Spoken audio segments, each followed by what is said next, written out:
Hello and welcome back to Let's Play Obduction.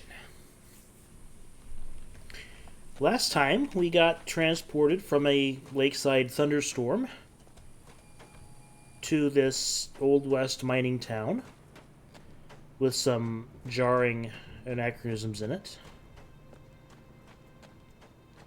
such as these holograph projectors. Hologram, I guess. This giant electrical thing up on a metal tower. And all the way over there we can see an airplane propeller.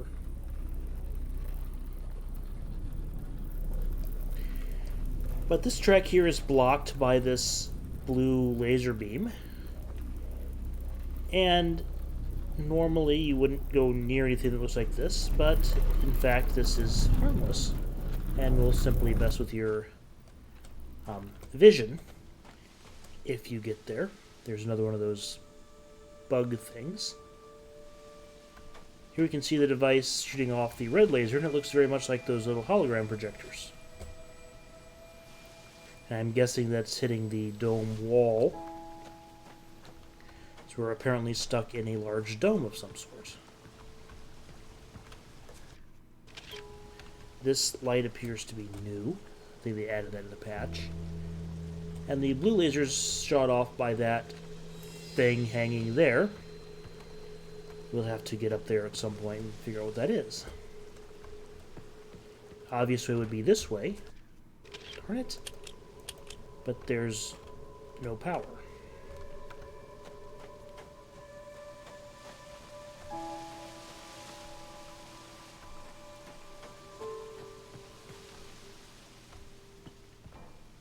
Pretty heavy looking door here.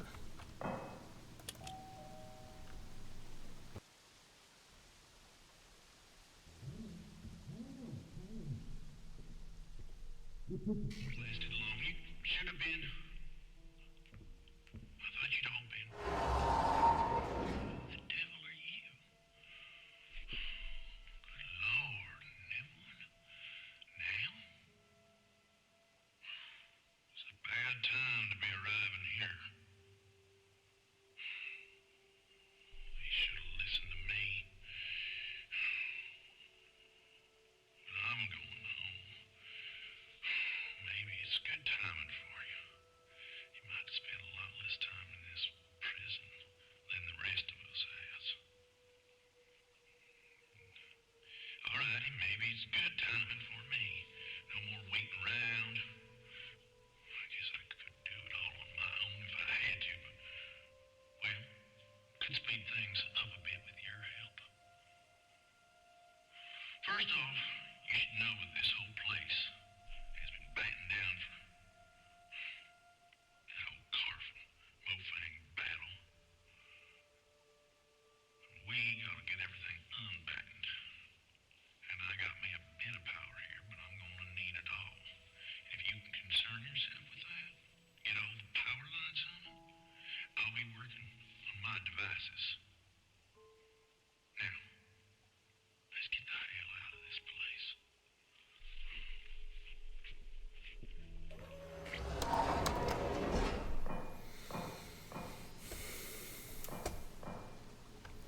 Okay, so the guy doesn't introduce himself,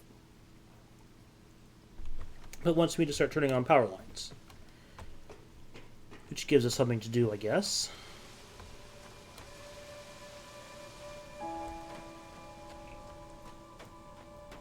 So let's see if we can find some power lines. I think I've seen them hanging around overhead. There's one. There.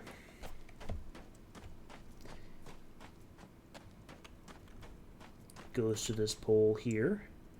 Then across and crosses the wall down the middle of the place. Which is not helpful, because we can't get across there right now.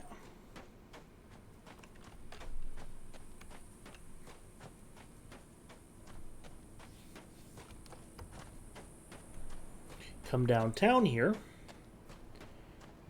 and there's another power line. And if we trace it, it also goes across the Great Wall down the middle. and is inaccessible.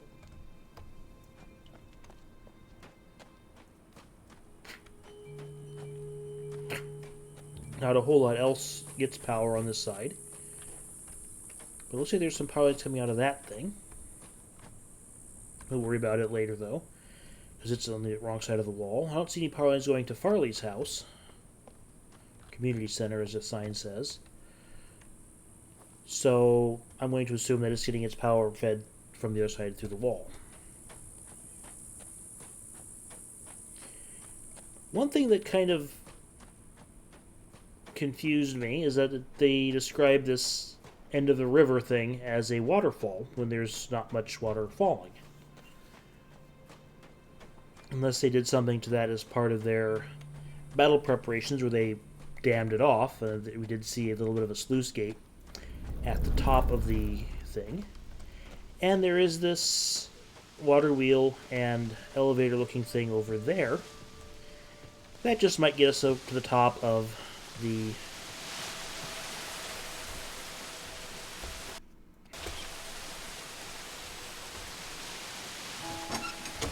and once again the controls are exactly opposite from Intro when it comes to interact with versus take photo. I need to stop hitting the take photo button because I can't remap the keys here in Obduction for some reason.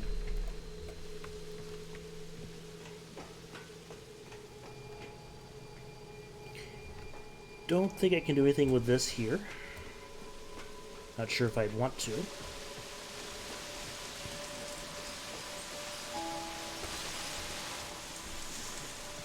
But let's take this alternate path here and go up to the top. We can see more stuff. We'll go this way and find another place that we can touch the dome wall. Why we'd want to do that, I don't know.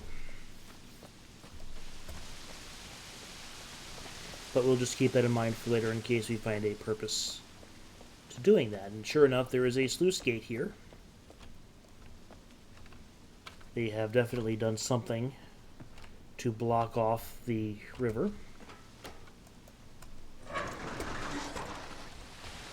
So if we open that, we start seeing water rushing. Now, one thing about Cyan World's games, two things about Cyan World's games, is that there's very little opportunity for character death. There's bad endings, but just getting your character arbitrarily killed by, like, stepping into the waterfall doesn't happen. So if I go forward here, he will stop at the edge. So if you've played Sierra games, remember saving every 35 seconds out of habit, out of reflex. You don't have to in a Cyan game. They don't do that. The other thing is Cyan World's founders got really tired of inventory-based puzzles like you find in Sierra, Monkey Island, other such adventures. And they don't do inventory puzzles, so we don't carry stuff around from place to place to use it on puzzle solutions. When we diverted that water, it seems to shut off the water wheel here, so hopefully we can still get down. It also looks like we're not getting back up anytime soon.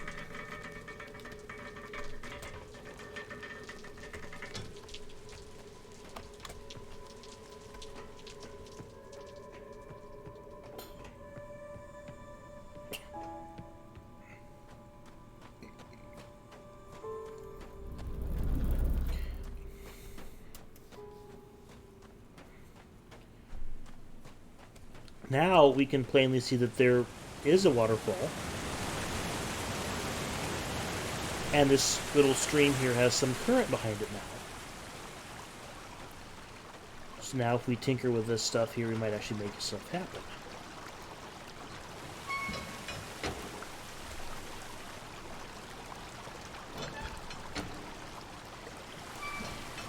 And I can push this thing down.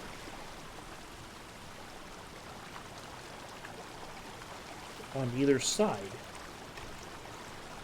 or center it. And we can see the water hitting the bottom of the gate the bottom of the panel.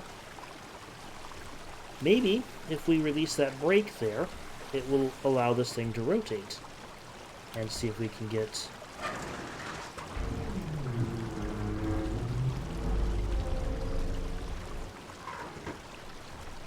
And we have a path going to behind the wall. We see the power line that we saw earlier going there and crossing the water.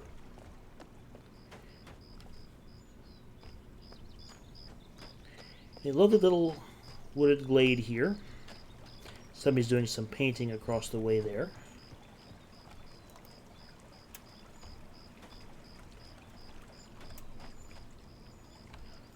Somebody's doing some camping. There's some stairs going up here.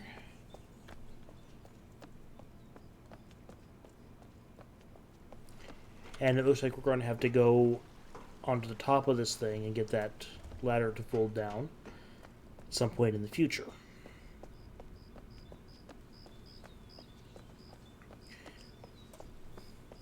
So what it seems to have happened is they've been going through systematically closing stuff up, blocking off shortcuts, blocking off alternative paths, and we're going to spend the bulk of the game, or at least first half of the game, first chunk of the game, undoing their battle preparations. One of those battle preparations is probably turning off the power, so we get to figure out how to turn it back on. And here we see a bunch of power lines seem to converge along this thing here. And this thing definitely looks like a power distribution system, and it is currently not lit up.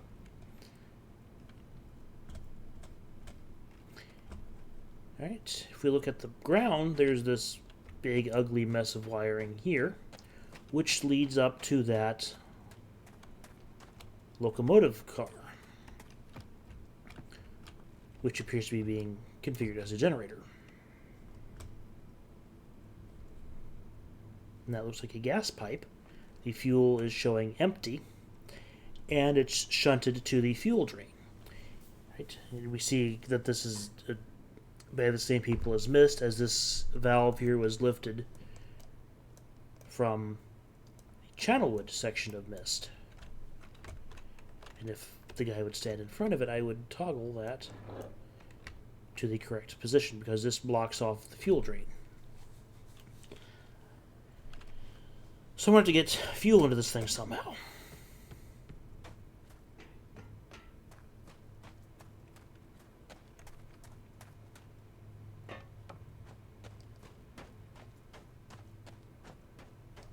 And it goes to a gas pump, because of course it does.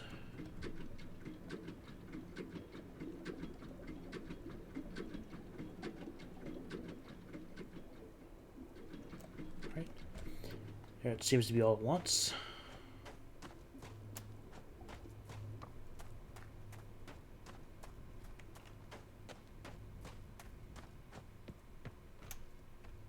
Fuel tank is full. Switch on.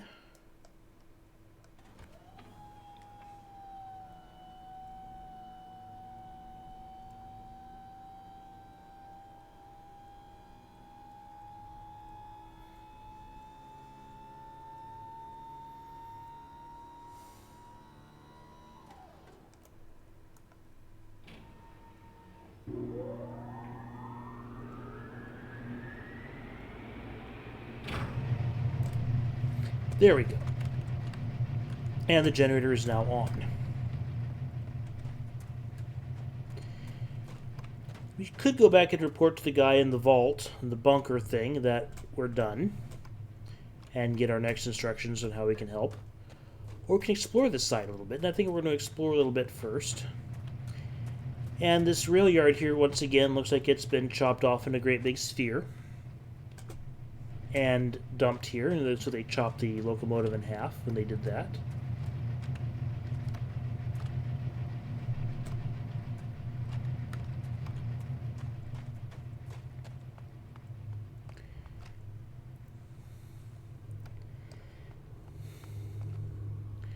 Cyan really went to a lot of trouble to put a lot of detail into this game. A lot of graphical detail, a lot of stuff that makes it look like feel like there's people here until very recently. Following this power line, we come to this thing here.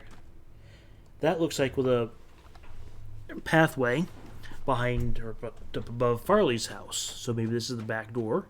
We can get in this way.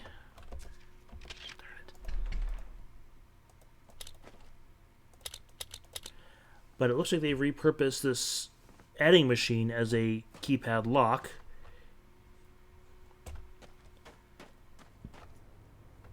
And we're going to need to get in there somehow. Need to get a hold of a 4-digit code.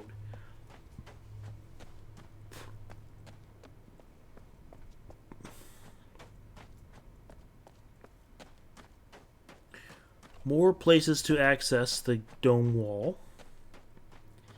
That may become important later, I don't know. And then we can see this contraption over here.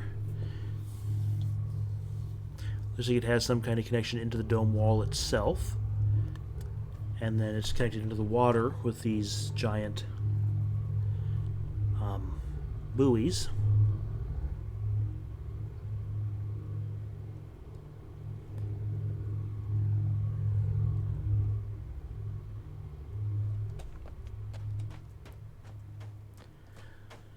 Maybe that'll get explained at some point in the future too, and we'll have to do something about it then. But for right now, we can't actually get to it because it's on the other side of the little pool. Other side of the lake thing. Pond, whatever you want to call it.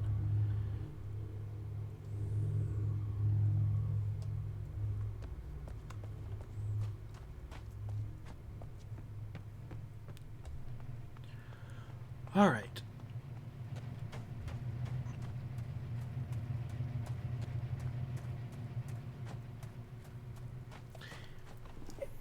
And then behind that transformer that we looked at, or the power distribution module thing, we see what looks like a junkyard. I don't know if I can get up on top of these rocks here. There's no jump command.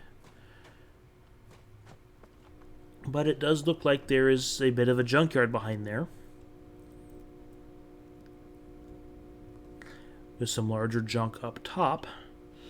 And we might want to get over there later. And I somehow missed this gigantic sphere of this weird gray rock. Definitely doesn't fit in with the red rock from around here. But yeah, this jumbo red rock up on this spring-loaded thing with a couple railroad car bogies. And a motorcycle with a railroad wheel. Very strange. Perched here.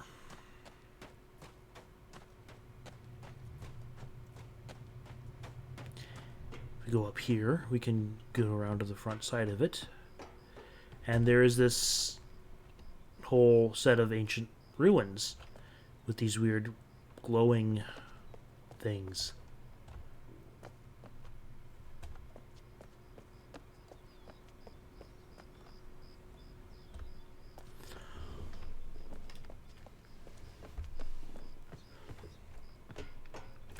One of the secrets to success in this type of adventure game is if you don't know what to do about it, save it for later. You might not have all the information you need to deal with it right off the bat. You may need to come back after you get some more information, or you bring power online somewhere or whatever. But we also want to look and see what has power. The garage and the ramp do not, but the town, tower, and sphere, tunnels, scrapyard, and everything else does have power. So when it says the sphere has power, we can trace the wires to this button here.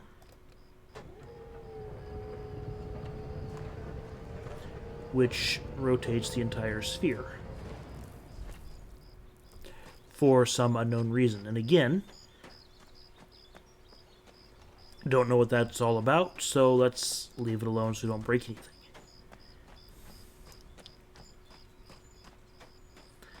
Alright, I think I'm going to go tell the guy in the vault that we have power restored, and see if there's anything else we can help with, and see if he's any more polite about his next request, because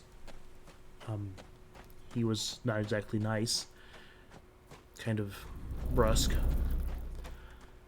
But he's been under a lot of stress with the Mofang battle, as he calls it, so we'll see what happens here.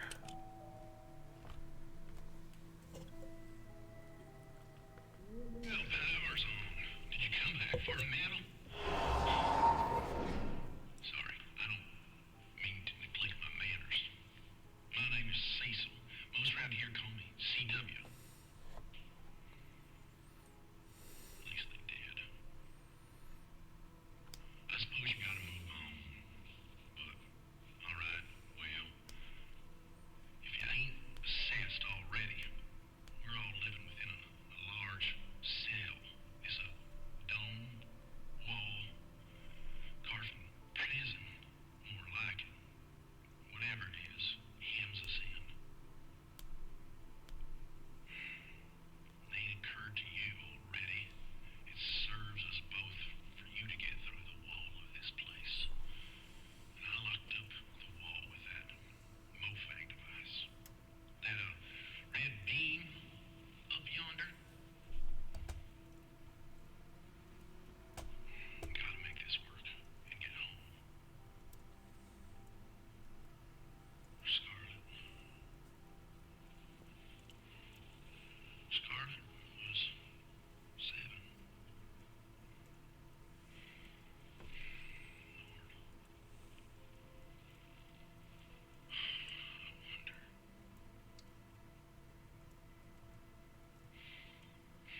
That red beam.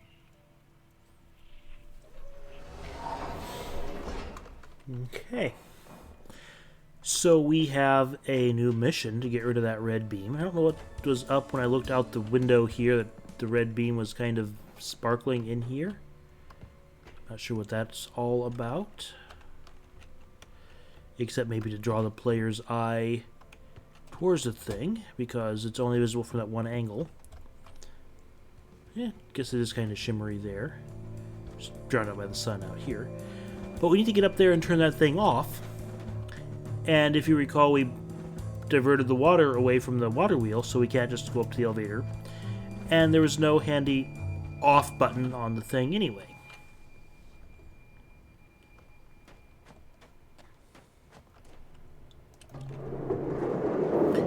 But now that there's power over here, we can open this door and go inside.